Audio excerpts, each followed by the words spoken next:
maling pamamalakad po ng Philippine Air Force, partikular na po ang Special Operation Team sa 1990. Katutubo! Lagi na po inaapi! Tama na, sobra na, tigilan na. Ito ang masiding sigaw at protesta ng mga katutubong Aita. Saan nila'y di makatarungang panggigipit at pagpapahirap umano sa kanila ng Philippine Air Force sa loob ng mahigit 11 taon.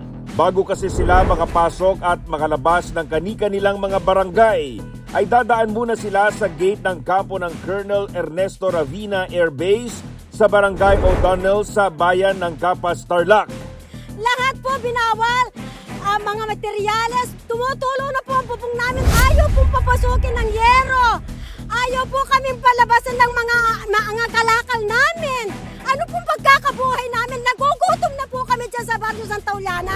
Bahay namin, bawal mag-renovate. Sabi po kasi noon, no permit, no entry policy sa permit. So, ibig sabihin, yung resibo mo, kukunin mo sa construction, sa hardware, ibibigay mo sa barangay, itemization, isusulatan ng Air Force. Pag inaproban, doon ka pala pwede magpasok. May proseso. Pero ngayon po, hinuhold na po yun. So, wala na po, talagang hinuhold na po lahat. Walang permit. Ayon pa sa mga katutubong Aita, maging ang karapatan na bigyan ng maayos at disenteng libing ang kanilang mga namayapang mahal sa buhay ay ipinagkakait din umano sa kanila.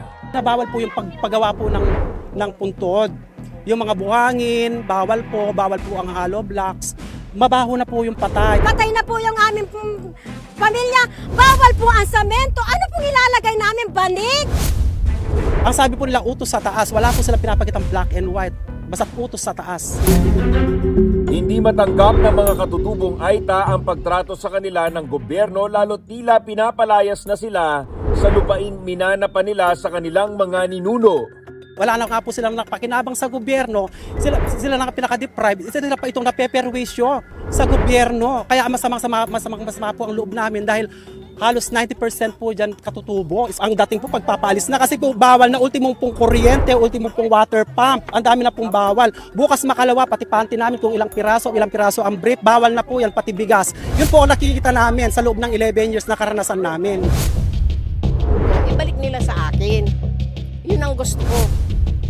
Napaiyak na lang si Lola Elizabeth Celestino dahil bukod sa mga panggigipit na nararanasan, biktima rin umano siya ng land grabbing. Ang may 2 hektaryang lupa na minana pa niya sa kanyang mga ninuno ay nawalang parang bula. May tubo, may talong, yon. Ngayon, kinuha na lang bigla, wala na. Sino po ang kumuha? Anong grupo? Ay, hindi ko po alam, basta Air Force sila. Air Force sila. Pumasok bigla po at saka naggawa sila ng tent nila. Doon sila tumira bigla. Wala kaming magawa. Ngayon, sabi ko, bakit naman di na kayo naawa sa akin? Ang tanda ko na 75 years old na ako. Yan lang ang pinagkukunan ko ng pagkain. Sabi ko, naiiyak na. Ngayon kukunin niyo pa paano yung aking buhay. Sabi ko, dapat hindi naman ganyan, maawa kayo sa akin. Isa lang si Lola Elizabeth sa mga katutubong Aita na nagreklamo na inagaw umano ang kanilang mga lupang sinasaka at gayon ay hindi na nila mapakinabangan. Maawa naman kayo sa akin, sabi ko.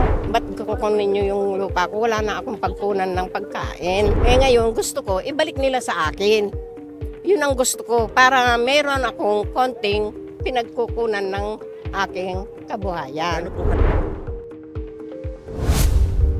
Dahil sa sari-saring mga hinaing, nagkaisa sa kauna-unahang pagkakataon ang mga katutubong Aita mula sa 5 barangay na magdaos ng protesta. Kinukuha niyo mga lupain namin! Ginawa nila ito sa pamamagitan ng pagbarikada sa gitna ng kalsada. Kaya naman maraming sasakyan ang naipit at hindi makadiretso papasok ng Colonel Ernesto Ravina Air Base. Gusto po namin paranas sa kanila kung ano yung nararanasan namin. Kasi po, ang isang bagay po, hanggat hindi mo nararanasan, hindi mo nararamdaman. Ganyan rin po ang ginawa sa amin. Mga bisita po namin, ganyan po ang ginagawa nila sa amin. Kung ano po ang nakikita ninyo rito, legit na ganyan, tumpak na kasagutan, ganyan ang ginagawa sa mga bisita namin. Ulti nga po mga relief goods, hinaharang, mga madre, mga pinapakain sa mga katutubo, hinaharang. Buti nga sila, ganyan lang, naka-aircon sila. Kami nga po, pagkain na nga po, hinaharang pa eh. May permit naman po sila, pero ang nakalagay po, mag-rally sila, pero wag magharang ng kalsada. Di po kami nang harang. Sila po ang nag-umpisa. Alas 8, alas 6 pa lang po, hindi na po kami naghaharang. Pinapapasok namin sila.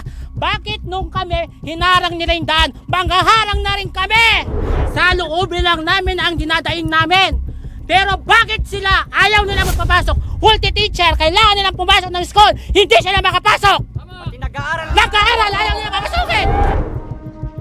Dumating sa kilos protesta si Capas Tarlac Mayor Roseler Boots Rodriguez para makiisa sa panawagan ng mga katutubong Aita na wag naman silang gipitin at pahirapan ng Philippine Air Force sa kanilang pang-araw-araw na pamumuhay sa loob ng military reservation.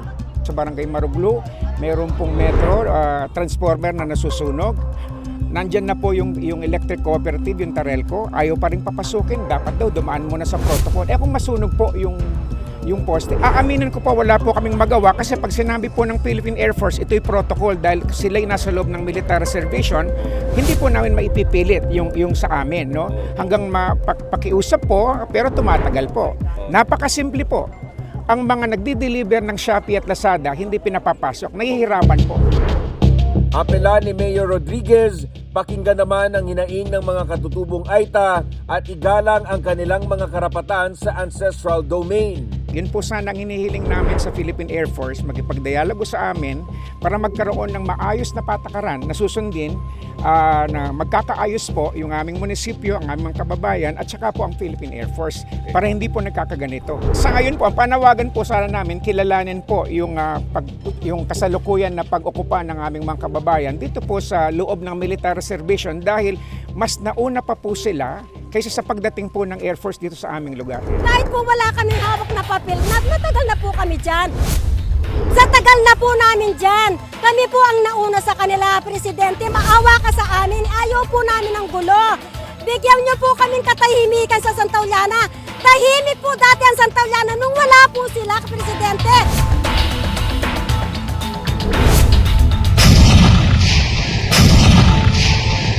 Ang Colonel Ernesto Ravina Air Base na mas kilala rin bilang Crow Valley Military Reservation sa Capas Tarlac ang pangunahing bombing, gunnery at live fire range ng Armed Forces of the Philippines at mga kaalyadong bansa. Sa bisa ng Proclamation No. 163 na inilabas ni dating Pangulong Fidel Ramos noong 1993, nanatili ito bilang military reservation matapos lisanin ng mga Amerikano pagkatapos ng Mount Pinatubo eruption taong 1991. May kabuuang lawak ito na 17,847 hectares kung saan ang pasilidad ay may 68-kilometer range na ideal para sa malalaking military exercises gaya na lang ng balikatan. Bago magretiro si dating AFP Chief of Staff General Romeo Browner Jr., sinabi niya na tutugunan ng AFP ang mga hinaing ng mga katutubong Aita sa Capas Tarlac. Hindi naman po natin pababayaan itong mga ito, lalong-lalo na kung may mga complaints, ay ina-address naman ho natin yan. Opo. So ngayon ang gagawin po natin ay we will call the attention of the Philippine Air Force, no? Para ma-address po nila yung issue na yan.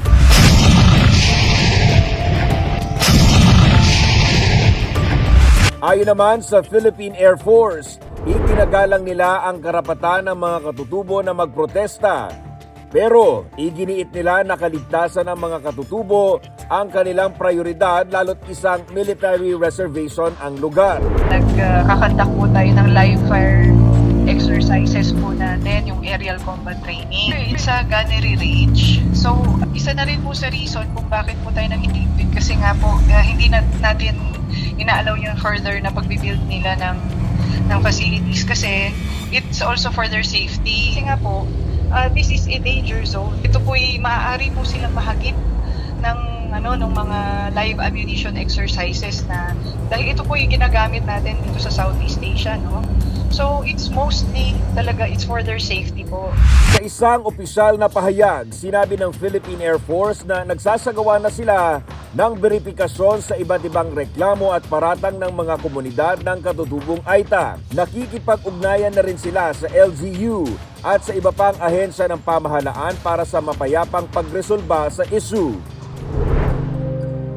Bago magtanghali, humupa rin ang tensyon sa pagitan ng mga katutubong AITA at Philippine Air Force. Bumalik na sa normal ang daloy ng trapiko at pinapasok na ang mga nagprotesta sa loob ng kampo. Pero nangako sila na muling magtitipon-tipon para mag-ingay at mga lampag hanggat hindi sila pinakikinggan ng gobyerno. Para sa mga apektadong residente, lalo na ang mga katutubong AITA, wala naman silang ibang gusto kundi ang tahimik na buhay na hindi natatapakan ng kanilang mga karapatang pantao at kagustuhang makapaghanap buhay para sa kani-kanilang mga pamilya. Lalo't dekada-dekada na silang naninirahan dito bago pa man magtayo ng kampo ang Philippine Air Force. Mula rito sa Kapas Tarlac, ako si Dominic Albelor para sa Nation on the Move.